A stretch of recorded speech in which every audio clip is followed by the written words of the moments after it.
Hey, Orange Group, we're going to be starting Because of Winn, Dixie. This is a third grade classic. Now, through this story, we're going to learn about characters, character traits, character development. We're going to be learning about setting, and we're pretty much going to hit on every literature standard. But the main one that I want us to look at is plot. Plot is the progression of a story. It's the beginning, the middle, and the end. Well, if you look, this is kind of like the 4th and 5th grade plot mountain, but I wanted to introduce it to you so that next year you will have a good background knowledge. So the beginning of the story is called the exposition. In the exposition, you learn who the main characters are, you learn where the story takes place, so you learn about the setting, and you also learn what point of view the story is from. So by the end of this first chapter, you should be able to answer all of those questions. Who's telling the story? Who are the main characters, and where does the story take place? I need you to go ahead and grab your book. And you'll see you have a title page on the very first page.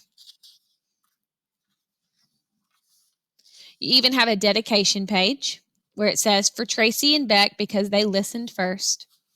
And then you will see chapter 1. As I read, I want you your book should be in front of you, and I want you to follow along with every word that I read. Here we go.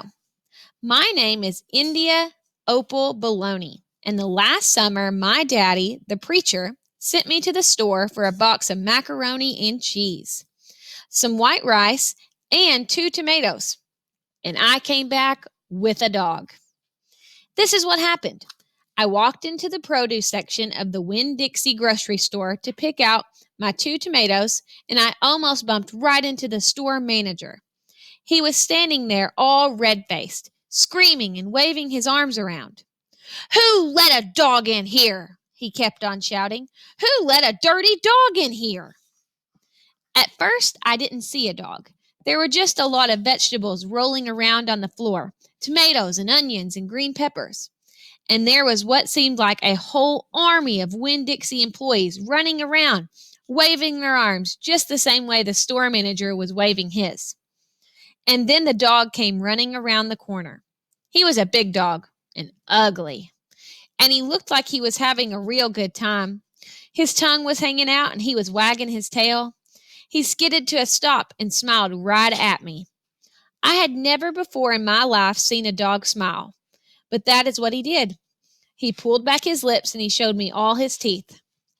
Then he wagged his tail so hard that he knocked some oranges off of a display, and they went rolling everywhere, mixing in with the tomatoes and onions and green peppers.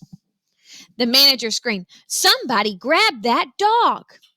The dog went running over to the manager, wagging his tail and smiling. He stood up on his hind legs.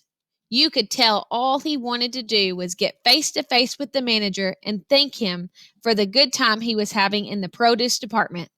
But somehow he ended up knocking the manager over. And the manager must have been having a bad day, because lying there on the floor, right in front of everyone, he started to cry. The dog leaned over him, real concerned and licking his face. "Please," said the manager, "somebody call the pound." "Wait a minute," I hollered. "That's my dog. Don't call the pound." All the Winn-Dixie employees turned around and looked at me, and I knew I had done something big. And maybe stupid, too. But I couldn't help it. I couldn't let that dog go to the pound. "Here, boy," I said. The dog stopped licking the manager's face and put his ears up in the air and looked at me, like he was trying to remember where he knew me from. "Here, boy," I said again. And then I figured that the dog was probably just like everybody else in the world, that he would want to get called by a name. Only I didn't know what his name was. So I just said the first thing that came into my head. I said, "Here, Winn-Dixie." And that dog came trotting over to me, just like he had been doing it his whole life. The manager sat up and gave me a hard stare, like maybe I was making fun of him.